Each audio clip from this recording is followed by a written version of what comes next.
Zscaler just released their latest quarterly figures, a beat across the board, maybe some tiny misses for the next quarter's guidance, but all in all, a very strong quarter by the company. Currently, the stock is down 8% at the time of making this video. Year to date, this stock has underperformed by quite a lot. And so, to be honest, this is one of the best scenarios for shareholders, right? Because you get a quarter where what you get is much better than what was expected, since we've seen a beat across the board. Guidance for full year was fine as well. Next quarter, little weakness here, but you get basically the perfect combination.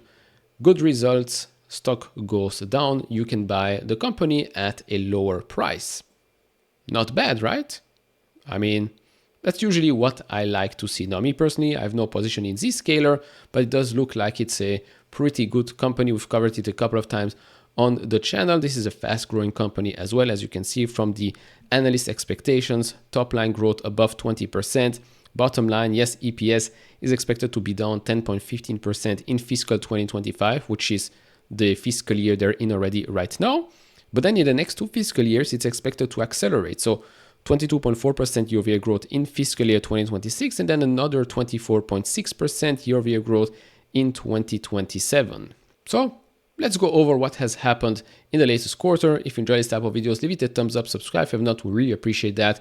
If you want to support me even further, do check out the link down in the description and in the pinned comment with the top 10 best stocks to buy now, or go to fool.com/couchinvestor. Thank you very much. So we can start with the Consensus Gurus overview here, which is great. So you can see for the quarter, a beat across the board. I mean, free cash flow beat by 40.3%, billing by 2.6%, operating margin by 224 basis points. So a great quarter by the company.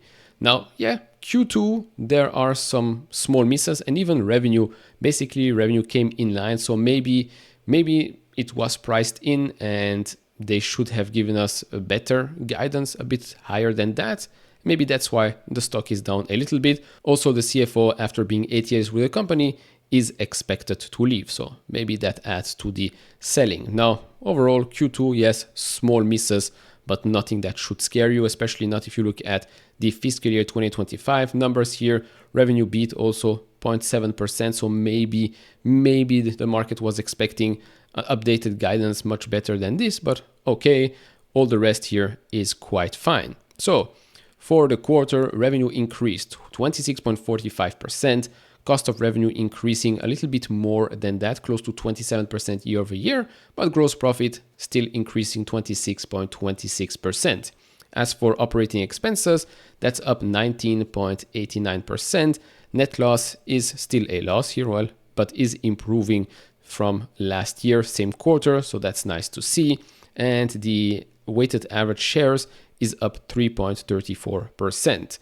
They said the following: growing customer engagements and strong sales execution drove a solid Q1 with all metrics exceeding our guidance.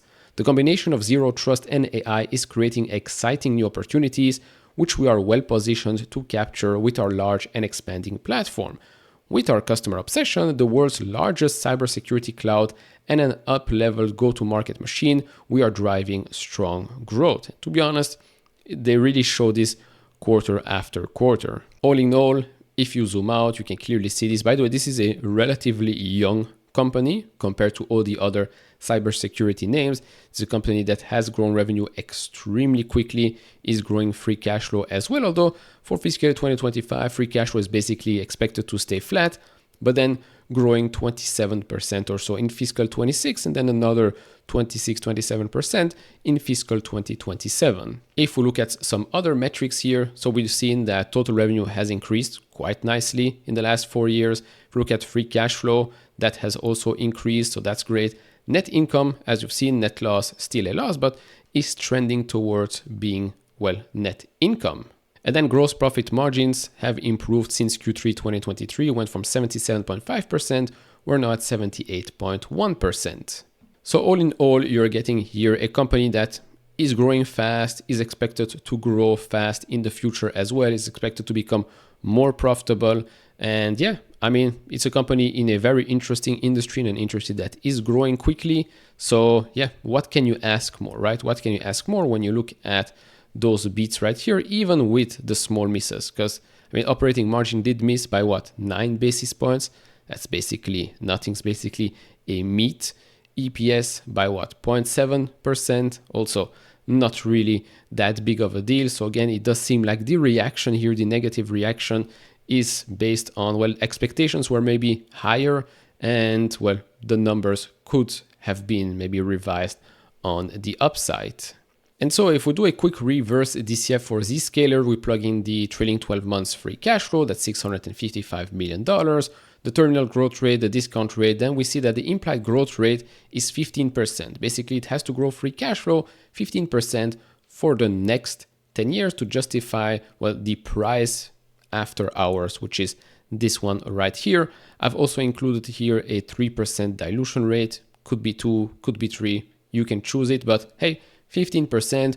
We know that in fiscal 26 and 27, it's expected to grow closer to 27%. Now, what happens after that, we don't know, but I don't think we will see the drop from 27% suddenly to 15% just like that. I think as this company continues to grow and grow, it will become more and more profitable, and I do think that they could grow free cash flow faster than 15%. Now, if we go and look at the stock, we can see that right now we've been, before the earnings report, we've been above the 20-day moving average. But now after hours, it seems that we're below the 20 and below the 50. So let's see if we can go and revisit that 200-day moving average. And then when or if we do revisit that, we should be trying, well, it should be trying to stay above it. Because if it goes below it, then yeah, it's basically in no man's land. It did so previously in the previous earnings report. As you can see, huge red candle went all the way under $160. It did take a while until we made our way back up.